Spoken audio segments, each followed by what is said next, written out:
से बढ़ावा मिलेगा लघु उद्योगों को?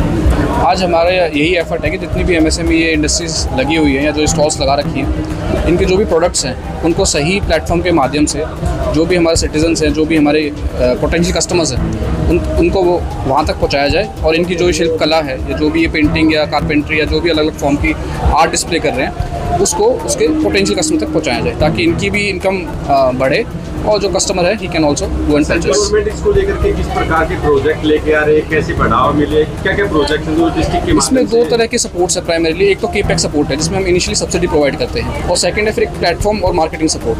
तो दोनों एंगल से हम सपोर्ट कर रहे हैं और हमारी यही कोशिश है कि मैक्सिमम से मैक्सिमम जो पोटेंशियल हमारे कस्टमर्स हैं, जो पोटेंशियल हमारे शिल्पकार हैं, सबको हम हेल्प कर रहे हैं। बढ़ती प्रतिस्पर्धा में इस तरह के जो MSME के जुड़े हुए लोग हैं किस तरह देखते हैं, किस तरह बढ़ावा मिलना चाहिए उसको? कौन सी कैटेगरी की? MSME वाले, क्योंकि प्रतिस्पर्धा पूरी है उद्योग के मामले में। वो कहीं ना कहीं जैसे अब हम ही जो इसमें राउंड ले रहे थे उसमें कई बार जो प्रोडक्ट का डिस्प्ले है या जो प्रोडक्ट की ब्रांडिंग है उसमें कहीं कहीं कुछ कमियां होती हैं, तो उसके लिए भी एक स्पेशल वर्कशॉप्स और सेशंस ऑर्गेनाइज किए गए हैं ताकि उससे भी सीख के लोग अपना जो फुटफॉल है, जो उनका जो एरिया ऑफ इन्फ्लुएंस है उसको बढ़ा पाएँ। इस तरह के मेले लगाने से किस तरह फ़ायदा होगा? पूरी हमारी जो ग्रास रूट इकोनॉमी है, जो गिग इकोनॉमी से हम कहते हैं, उसको काफ़ी बढ़ावा मिलेगा और उससे अगेन जो फुटफॉल है और जो उनको जो यूनिट इकोनॉमिक्स है उसमें they can have a better share. Sir इससे हटके थोड़ा सा गैस को लेकर के जो प्रॉब्लम है, क्या डिस्ट्रिक्ट एडमिनिस्ट्रेशन ध्यान रखेगा कोई जमाखोरी ना हो? जी हमारा पूरा ध्यान है उस और भी, और जो आप सबको पता है जो मिडल ईस्ट में जो सिचुएशन है उसको देखते हुए जो सिचुएशन उत्पन्न हुई है, तो विल इंश्योर के एसेंशियल कमोडिटी एक्ट के अंतर्गत कोई भी इस प्रकार की अगर कोई बात आएगी तो विल टेक एक्शन। वो टीमें बना करके सर कोई छापेमारी? जी वो हम अभी we are planning for that और अकॉर्डिंगली जो भी जैसे भी सिचुएशन होगी उसके लिए हम रेडी रहेंगे। किस प्रकार से? सबसे पहले तो आप सभी का बहुत बहुत धन्यवाद कि आप लोग यहाँ पर आए और ये जो हमारा PM विश्वकर्मा स्कीम के अंदर हमने ये मेला लगाया है, ये 3 दिवसीय मेला है जिसमें हमने जो हमारे कारीगर भाई बहन हैं उनको फ्री ऑफ कॉस्ट स्टॉल्स दी है, 50 स्टॉल्स दी हैं जिसमें अलग अलग ट्रेड्स हैं, 18 ट्रेड जो PM विश्वकर्मा स्कीम के अंतर्गत आते हैं, उनको अपना बाज़ार में बेचने के लिए अपनी सीधी जो कनेक्शन है बायर्स के साथ बना सकें, वो एक प्लेटफॉर्म दिया गया है। ये जो हमारी PM विश्वकर्मा स्कीम है ये हमारे माननीय प्रधानमंत्री जी के द्वारा 17 सितंबर 2023 को लॉन्च करी गई थी। इसमें हमारे जो 18 ट्रेड्स हैं उसमें कारीगर भाई बहनों को पहले तो 3 लेवल का वेरिफिकेशन करवा के फिर उनको अपस्किल किया गया है ट्रेनिंग के द्वारा, और इसमें लोन दिया गया है।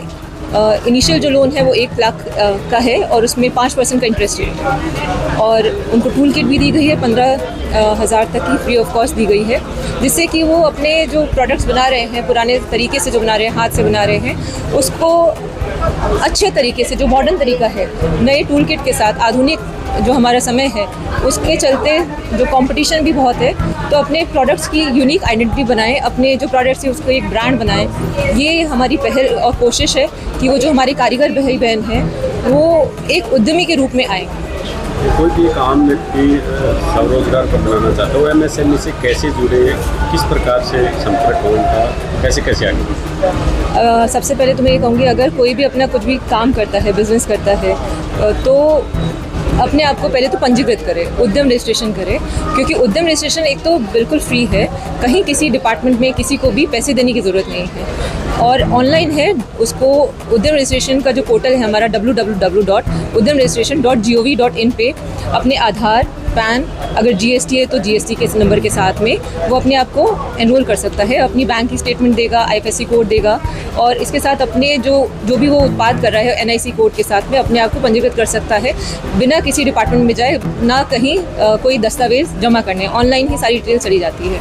कोई व्यक्ति ऋण लेता है या इसमें सब्सिडी में उनकी सीमाएं क्या है, क्या उनके क्राइटेरिया? इसमें स्कीम्स अलग अलग हैं। जो अगर ऋण लेता है जैसे PMEGP स्कीम है, उसमें जो भी मैन्युफैक्चरिंग है या सर्विस है, अगर मैन्युफैक्चरिंग कर रहा है तो 50 लाख तक का लोन ले सकता है और सर्विसेज का कुछ भी काम कर रहा है तो 20 लाख तक का लोन ले सकता है और उसमें सब्सिडी दोनों में 15 से 35% है, 15 या 25 या 35 डिपेंडिंग कि वो कहाँ से है, अगर वो गाँव क्षेत्र से है या अर्बन क्षेत्र से है या वुमेन है, SC GST है, ये जनरल है, तो हमारी सब्सिडी ये अलग अलग हो जाती है। 2017 से प्रोजेक्ट शुरू हुआ था, तो अब लगभग कितना बजट लगभग इसका कंटिन्यूसली बढ़ता रहा है, किस बजट तक हम पहुँच पाए? ये जो हमारी PM विश्वकर्मा स्कीम है, ये 2023 से शुरू हुई है और ये इसमें 13,000 करोड़ का बजट है 5 साल के लिए। तो पहले तो मैं आपको मेरी तरफ से, मेरे ब्रांड की तरफ से आपका वो नमस्कार करना चाहता हूँ। आपके सभी चैनलों को मैं नमस्कार करना चाहता हूँ। मैं हिसार के पास खेड़ी बिरकी गांव मेरा जिला हिसार पड़ता है। मैं 2022 में पहले 20 साल से पहले किराने की दुकान करता था। उसके बाद मैंने 2022 के अंदर हमारी यूनिवर्सिटी है चौधरी चरण सिंह हरियाणा कृषि विश्वविद्यालय से ट्रेनिंग ली। मैंने और मेरी पत्नी ने ट्रेनिंग ली।